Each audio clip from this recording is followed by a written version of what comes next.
Kalau istilah orang Jawa itu ada ndaru gitu. Ndaru itu seperti sinar kayak yang terang benderang itu, seperti kalau kita mainan kembang api yang dinyalakan seperti neon itu dari langit itu seperti turun mas, 7 mas, biar gitu lagi cahaya sangat terang banget, biar sampai 7 kali. Dan kami saat itu pas berdoa ingin mohon dimudahkan Allah untuk bisanya berangkat haji. Nah, qadarullah dari situlah mas, kami akhirnya diberi kemudahan Allah, diberikan rezeki Allah.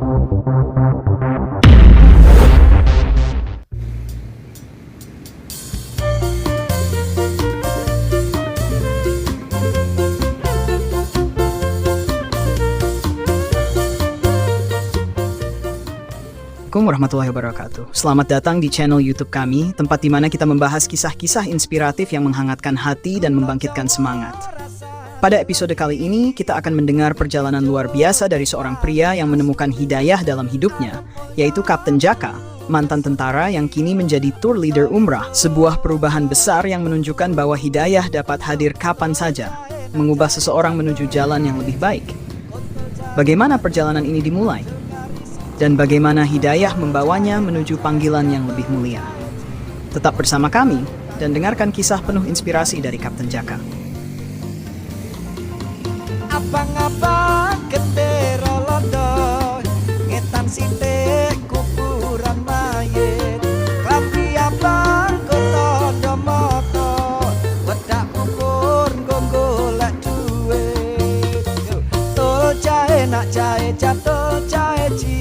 Untuk cari banyak doke bacul kari siji. Tol jahe nak jahe jatuh jahe ji. Assalamualaikum warahmatullahi wabarakatuh. Waalaikumsalam. Selamat datang di podcast kami, mana kita membahas berbagai kisah inspiratif yang bisa memotivasi kita. Kali ini kita ingin mendengarkan langsung kisah inspiratif dari Bapak Kapten Purnawirawan ya. Purnawirawan. Jaka. Ini gimana Pak perjalanan awal Kapten Jaka ini mendapat hidayah ke tour leader malam ini? Masya Allah. Matur nuwun Mas Widyo, sahabat kami. Assalamualaikum warahmatullahi wabarakatuh. Kami berawal berkisah dari mendapatkan hidayah nih. Waktu itu saya masih di TNI, saya waktu itu pangkat Letnan 2. Kami ini mendapatkan sakit. Sakit itu rasanya udah luar biasa, bahkan taruhannya nyawa saat itu. Jadi setiap mau dinas tuh nggak bisa, mau kerja dinas nggak bisa awalnya itu. Pulang kerja pun juga menderita lagi. Dan ketika dicek di rumah sakit itu tidak ditemukan penyakitnya. Awalnya itu. Kemudian kami akhirnya tetap dirawat di rumah sakit selama beberapa minggu. Itu tidak ditemukan penyakitnya dan dokter menganjurkan suruh pulang gitu awalnya mas. Nah kemudian dari situlah akhirnya kami berobat kemana-mana, baik medis maupun alternatif. Allah belum sembuhkan. Sehingga tiap hari itu rasanya hanya ingin mati saja, karena udah rasanya nggak ada keinginan untuk hidup, saking menahan sakitnya luar biasa. Nah dari situlah akhirnya kami mencoba mendekatkan diri kepada Allah. Kemudian kami melakukan sholat 5 waktu, dan juga kalau malam kami melakukan tahajud, sholat qiyamul lail, sholat tahajud itu dan witir kami lakukan rutin mas Widyo. Disitulah kami selalu berdoa mohon pada Allah untuk diberikan kesembuhan. Berlangsung sekitar kurang lebih ya hampir setengah tahun itu. Jadi sambil nahan sakit itu. Hingga akhirnya kami pun juga rasanya sudah tidak lagi meminta sembuh, karena akhirnya kami mintanya itu malah pengen ke Mekah waktu itu. Jadi saya hanya mengatakan udah mungkin saya mendingan kalau bisa berangkat haji aja. Kalau dulu kan kuota haji termasuk cepat ya mas. Jadi setahun langsung berangkat, tahun berangkat. Akhirnya kami minta untuk haji sama Allah dalam doa-doa kami tiap malam ini. Kalau kami dulu akhirnya kalau malam gitu kami sering menyendiri mas. Menyendiri di atas rumah itu sudah dicor tapi belum dibangun. Jadi kalau malam itu kami sholat, terus kemudian kami naik di sana mohon langsung sama Allah. Nah tiba-tiba suatu saat ketika itu kami melihat bintang-bintang itu pada berjalan mas. Jadi itu insight, kami melihat langsung tuh ada bintangnya yang ke timur, ada yang ke barat, ceritanya gitu awalnya. Terus dalam hati saya mengatakan, oh ini mungkin Allah masih bisa memberikan kesembuhan sama saya gitu, saking bodohnya kami saat itu. Nah disitulah Akhirnya dalam suatu ketika itu kami pas berdoa itu, mohon maaf itu semua tertutup mendung malam, di tengah itu bentuk I love you buka gitu. Nah disitulah kami semakin yakin ini insya Allah pertolongan Allah akan hadir. Nah di hari berikutnya, kalau istilah orang Jawa itu ada ndaru gitu. Ndaru itu seperti sinar kayak yang terang benderang itu, seperti kalau kita mainan kembang api yang dinyalakan seperti neon itu dari langit itu seperti turun mas, 7 mas, biar gitu lagi cahaya sangat terang banget, biar sampai 7 kali. Dan kami saat itu pas berdoa ingin mohon dimudahkan Allah untuk bisanya berangkat haji. Nah qadarullah dari situlah mas, kami akhirnya diberi kemudahan Allah, diberikan rezeki Allah tiba-tiba 57 juta. Kami daftarkan umroh tahun 2007, kemudian sisanya kami daftarkan haji 2008, dan uang itu pas, jadi berangkat sendiri. Nah dari situ kisahnya kami akhirnya terlaksana umroh tahun 2007, bulan Juni waktu itu. Kemudian kami berangkat lagi ibadah haji tahun 2008. Sepulang dari haji itu Masya Allah penyakit saya hilang. Jadi tidak ada rasa sakit lagi dan semuanya totalitas sembuh. Dan pulang dari sana sampai di rumah Masya Allah penyakit saya hilang, sampai saat ini saya diganjar kesehatan. Itu yang kami aturkan tuh merupakan kisah hidayah kami. Jadi semua itu memang dari rasa sakit sampai penderitaannya luar biasa, ternyata Masya Allah itulah walau bagi kami adalah merupakan hidayah kami untuk menunaikan ibadah kepada Allah. Itu Mas Vivi.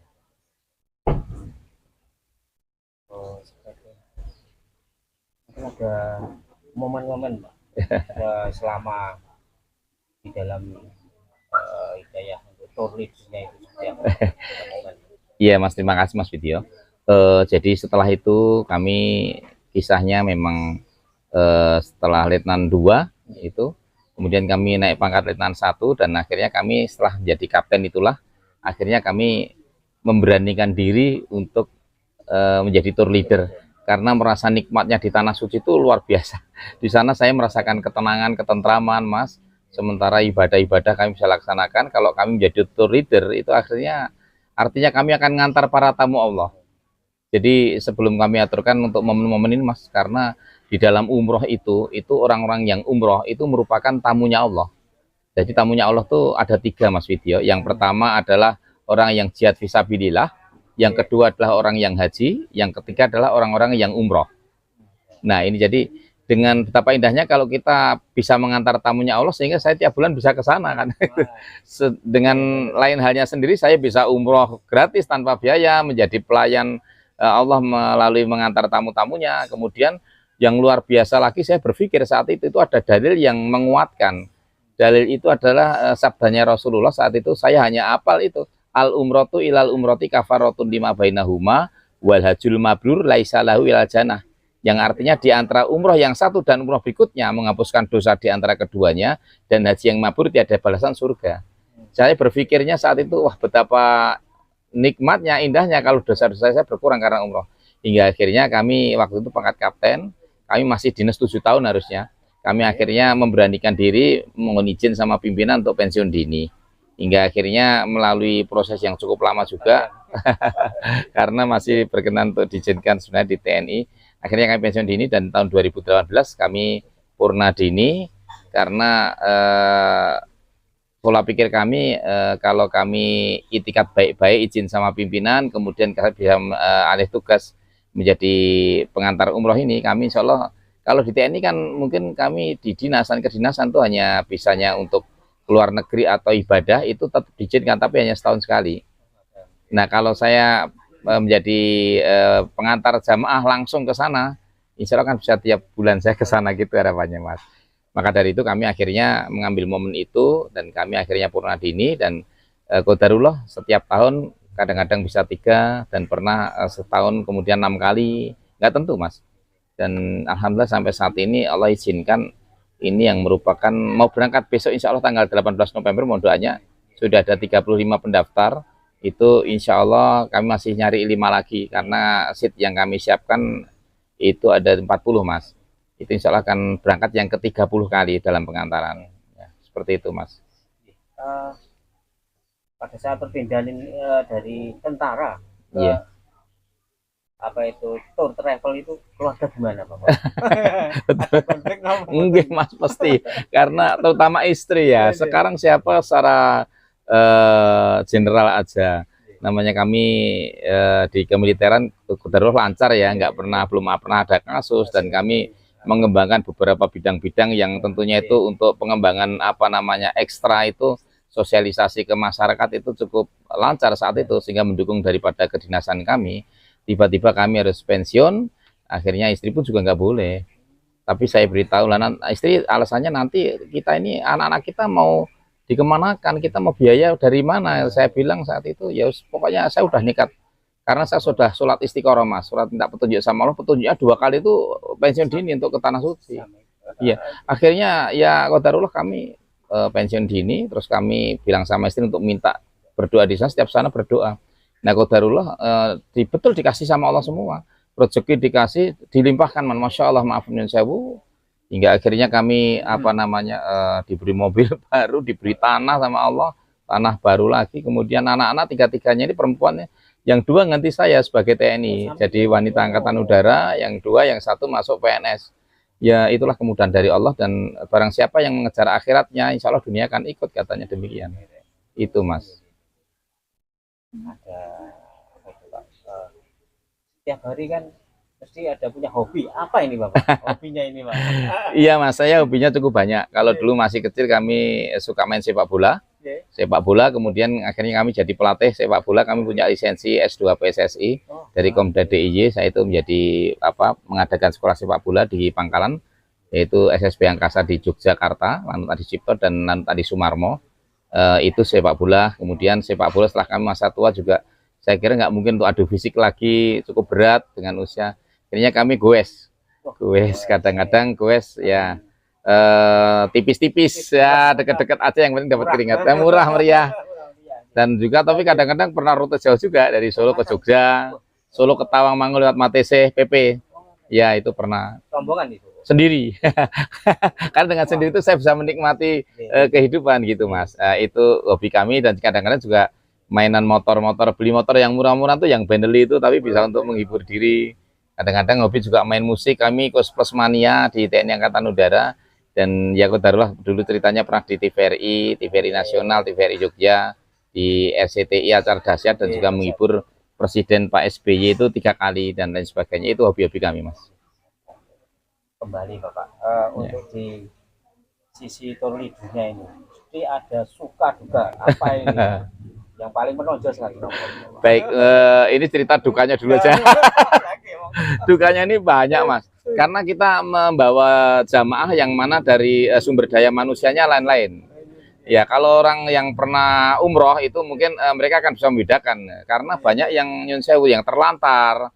Jamaah itu terlantar, kemudian tidur di emper-emperan di terminal bandara dan lain sebagainya, ini kasihan. Maka dari itu kami siasati, maka kami tidak membuka biro sendiri juga tidak, kami ikut biro juga tidak. Saat ini kami mandiri, kami saya manajemen sendiri. Kemudian perizinan juga tetap kami menggunakan salah satu biro, sementara pakai Alif Tour, dan juga kemarin juga beberapa biro yang ada di Solo, sehingga tetap pakai PPIU. Jadi untuk perizinan umroh pakai Perpuhi dan lengkap. Kemudian khusus untuk yang paket-paket yang saya adakan dengan mandiri ini, kami paket kami yang membuat, kami sendiri yang mencari jamaah, kami sendiri yang beri manasik, kami sendiri yang mengantar, mulai dari Indonesia sampai ke Tanah Suci, sampai kembali ke Indonesia, dengan harapan jamaah itu tetap dalam pengawasan kami. Sehingga dengan manajemennya saya sendiri, maka yang megang kendali kemudian dan memegang keuangan kami. Sehingga kalau sekiranya jamaah lapar, ya kita harus makan, kemudian harus tidur di hotel, saya tambah untuk tidur di hotel, sehingga jamaah itu akan selalu adanya cuma nyaman dan nyaman, harapannya itu. Tapi ya itu suka dukanya kadang-kadang yang namanya orang itu kan ya sumber daya masing-masing, kadang-kadang sulit diatur dan sebagainya. Mereka merasa lebih pengalaman, gitu. Akhirnya ya kita harus bisa menyesuaikan, sehingga mereka dari sisi ekonomi yang masyarakat yang mungkin ada yang petani, ada loh yang tukang derep Mas. Jadi gajinya itu cuma sekali derep itu cuma gaji 50.000. Itu dari Berbah itu bulan Agustus. berangkat umroh sama suami, jadi dikumpulin bertahun-tahun hingga akhirnya sampai waktu saya ajak tawaf tuh Mas, ambruk di sana bukan karena jatuh, nangis. Jadi rata-rata jamaah itu saya bawa tuh kalau kan tawaf sa'i itu yang bawa sendiri saya sendiri Mas. Tawaf sa'i sambil doa-doa itu mereka pas tawaf nangis, ternyata dia baru mengaku kalau dia itu saya ini sebenarnya tukang derep Pak, yang nggak nyangka kalau bisa sampai ke sini. Ini dukanya sih, tapi sukanya Pak, Masya Allah. Kalau jamaah udah namanya puas gitu, ternyata marketing utama kami itu adalah dari para jamaah yang pernah kami layani.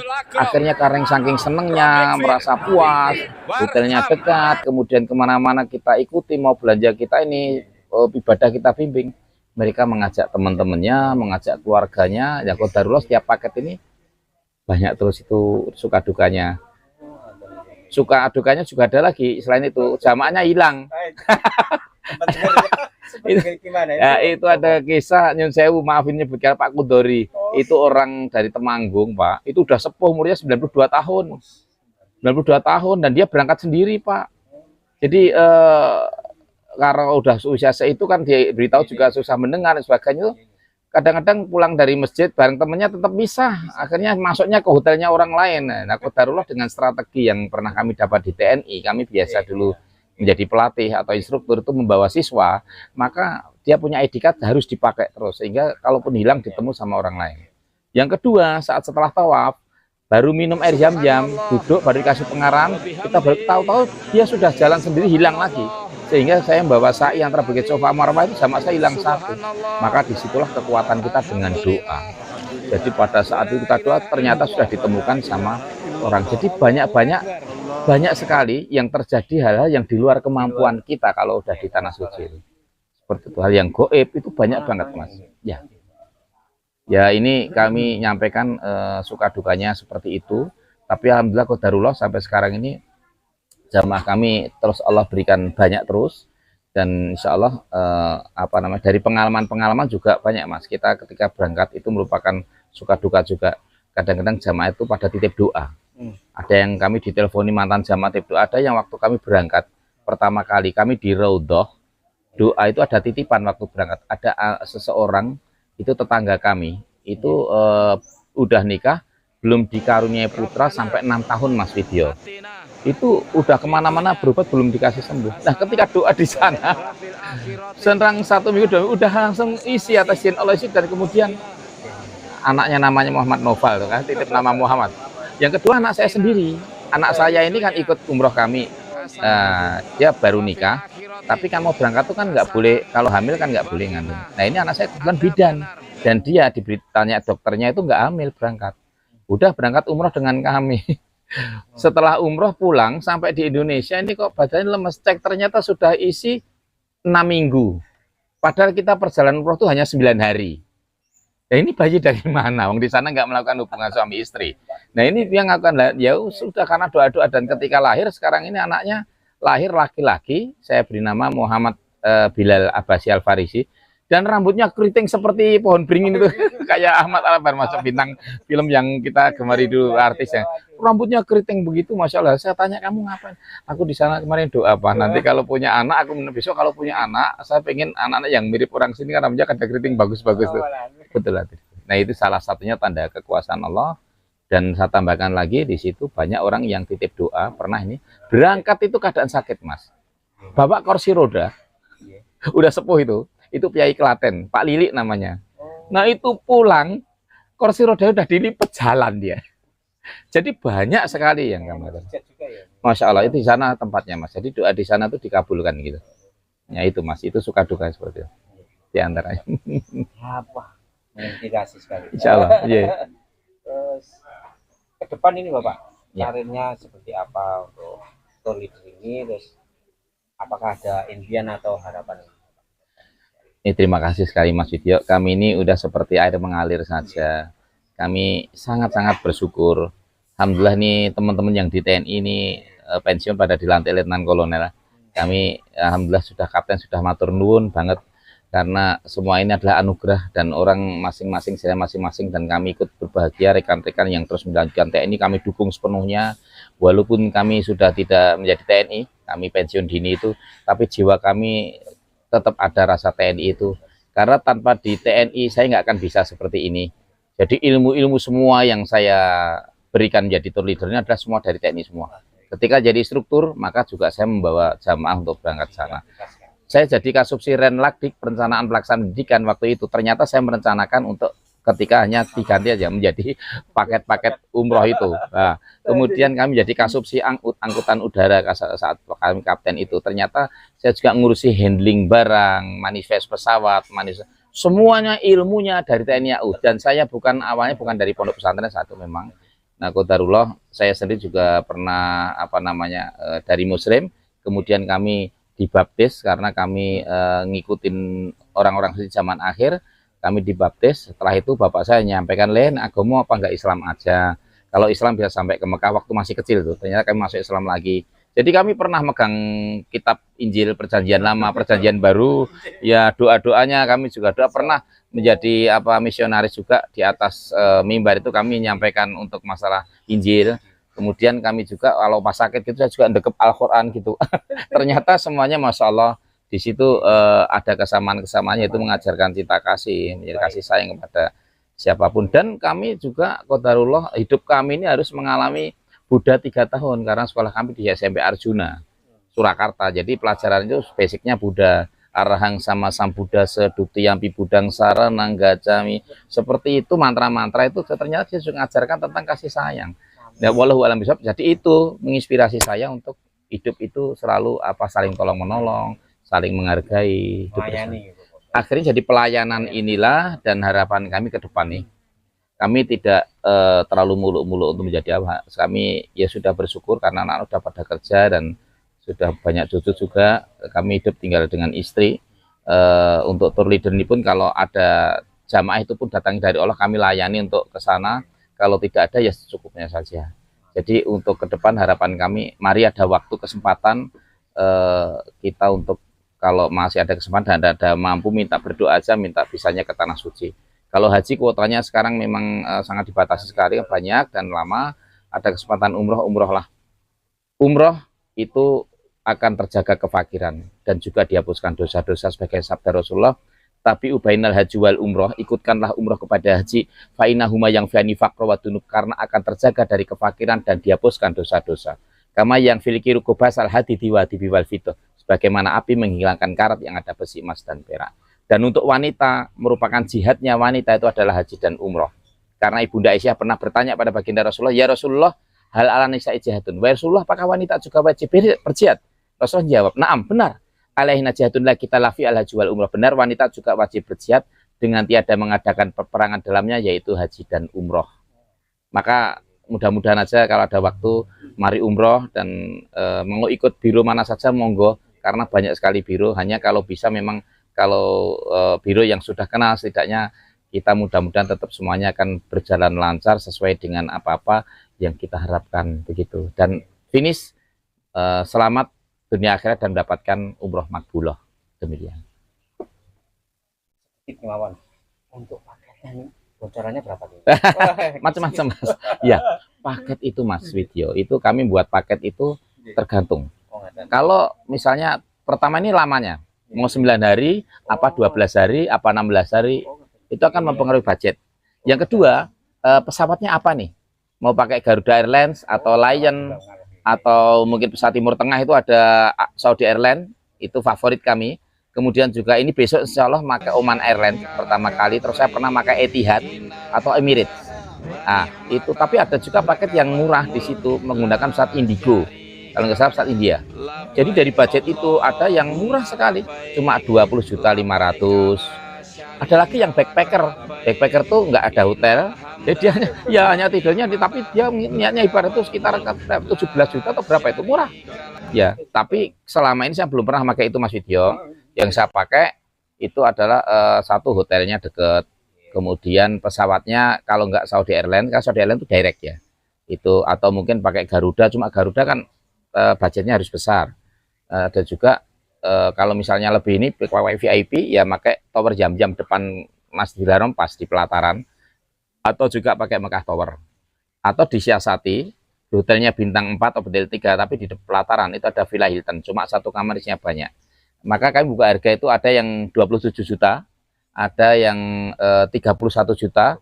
Kalau yang reguler itu dan deket dan 12 hari itu kami mau buka ini 34 juta. Ada juga yang dari Solo itu 36 juta. Kalau yang VIP artinya hotelnya bintang 5 semua, kemudian semua istilahnya itu betul-betul fasilitasnya lebih memadai, itu sekitar 40-an juta. Sekitar itu, Mas. Atau sono sedikit inspirasi. Kalau saking kan nggih, cepet Quest. Nah, Iya, Mas. kita ketemu langsung gitu aja. Iya, siap. Spontanitas gitu. Atau sono inspirasinya. Ini sami. Bisa kembali. Matur nuwun, Mas. Lebih kurangnya mohon dimaafkan. Wassalamualaikum warahmatullahi wabarakatuh.